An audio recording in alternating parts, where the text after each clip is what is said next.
Канада, Россия, Китай, Узбекистан, Казахстан, Герин.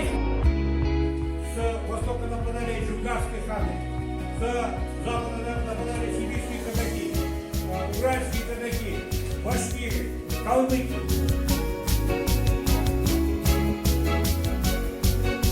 Битвы при Куланже, вот здесь как раз канадские батыри показали практически и решили спор.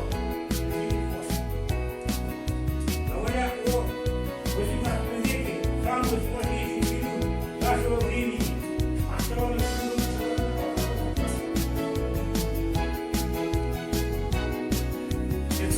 Итак, самое первое оружие.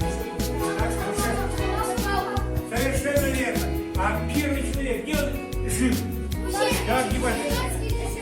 Так, а какие школы? Да. Впервые человек. Где найден? В африканском континенте. Какое место в мире занимает Казахстан? 9-е место в мире. Совершенно верно.